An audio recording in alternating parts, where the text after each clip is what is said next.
नमस्कार, मैं आचार्य कौशल। हम इस समय हैं एक रूपम योगा ग्राम, हमारा सोशल मीडिया का नेटवर्क चैनल। आपको हम बताते हैं कि एक रूपम योगा जब हमने फॉर्म किया तो हमने इसकी टैगलाइन बनाई, नास्ति योगः समम बलम्। तात्पर्य योग के समान बल नहीं है, मतलब योग सर्वोत्तम बल। अंग्रेजी में एक रूपम योग का मतलब हमने समझाया, where body meets mind clearly. Bharat Ratna Mahamana Madan Mohan Malviya ji का जन्म 25 दिसंबर को हुआ था। इसे दुनिया में बहुत कम लोग जानते हैं क्योंकि पूरा दुनिया तो क्रिसमस डे सेलिब्रेट करता है। महामना क्या थे हम आपको बताते हैं। महामना के व्यक्तित्व को समझना आसान नहीं। महामना विश्व स्तर के पत्रकार थे। आप सभी जानते हैं कि लीडर अंग्रेजी अखबार के संपादक महामना मदन मोहन मालवीय जी, लीडर अखबार, इसके अलावा तमाम पत्रिकाओं का संपादन, काशी हिंदू विश्वविद्यालय जैसी विश्वस्तरीय संस्था का स्थापना और उसका अंतिम समय तक उसकी देखरेख करना। काशी हिंदू विश्वविद्यालय ने दुनिया को शिक्षा में बहुत कुछ दिया है। ऐसे ऐसे शिक्षाविद और विशेषज्ञ तैयार किए हैं जो कई देशों में और कई संस्थाओं में अपनी अमूल्य सेवाएं दे रहे हैं। तो महामना की बगिया आज भी खुशहाल है। जो सोच के महामना ने विश्वविद्यालय की स्थापना की थी उसे कुछ छात्रों ने सफल भी बनाया है।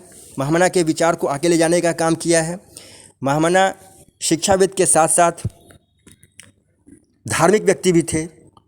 उन्होंने उस ज़माने में आंदोलन के लिए अपना समय निकाला जब अंग्रेज़ों ने कुंभ मेला को प्रयागराज में बैन कर दिया था, क्योंकि गैदरिंग से अंग्रेज़ काफ़ी घबरा गए थे। उनको लगा था कि उनके खिलाफ आंदोलन या विद्रोह हो सकते हैं, तो अंग्रेज़ों ने कुंभ मेला को बैन कर दिया था। और इसके लिए महामना ने संगम पर छलांग लगाते हुए आंदोलन की अगुवाई की थी कि कुंभ मेला बंद नहीं होना चाहिए, ये हमारे संस्कृति का हिस्सा है और अनादिकाल से चला आ रहा है, आगे भी चलेगा। तो अंग्रेज़ों को झुकना पड़ा था और फिर से कुंभ मेला जो है दबाव में चालू किया गया था। तो ऐसे थे महामना। महामना विश्वस्तरीय समाज सुधारक भी थे। भेदभाव और तमाम तरह के बुराइयों से काफ़ी दूर थे। वो चाहते थे समाज में व्यवस्था कायम हो, सभी बच्चे पढ़ें, विकास करें और राष्ट्र में अपना अमूल्य योगदान दें, राष्ट्र के विकास में। इसके लिए महामना ने काशी में सभी बच्चों का उपनयन संस्कार कराया और उनको शिक्षा से जोड़ा, क्योंकि आप जानते हैं हमारे संस्कृति में और धर्म में उपनयन संस्कार के बाद बालक विद्यालय में प्रवेश करता है। तो महामना सभी बच्चों को इकट्ठा करते थे, उनको उपनयन संस्कार कराते थे और शिक्षा के साथ जोड़ते थे। इसका काशी में बड़ा विरोध हुआ। उन लोगों ने बोला कि महामना ये क्या कर रहे हैं, ये तो समाज में ऐसा कभी होता नहीं था। लेकिन महामना सभी बच्चों को एक जैसा देखते थे। उनको होता था कि बच्चों का पहला उद्देश्य है शिक्षा ग्रहण करना और शिक्षित होना, ताकि वो बड़े होकर राष्ट्र के विकास में अपना योगदान कर सकें। तो महामना ने इसके लिए कार्य किया। तो बहुत बड़े समाज सुधार का ये काम था जो महामना ने किया।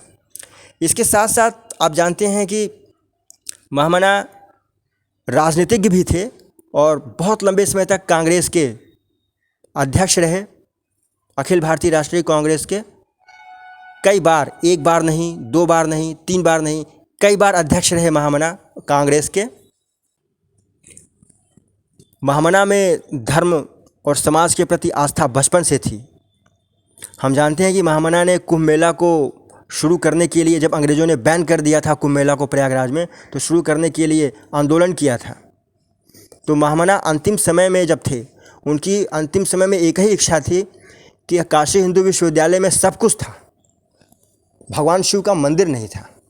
वो महामना इसके प्रयास में थे और वो अंतिम समय में थे। महामना चाहते थे कि काशी हिंदू विश्वविद्यालय में भगवान शिव का मंदिर भी हो। तो ये मंदिर बिरला परिवार के सौजन्य से आज भी, आप कभी काशी हिंदू विश्वविद्यालय जाएं वाराणसी, तो आप देखें कि BHU कैंपस में भगवान शिव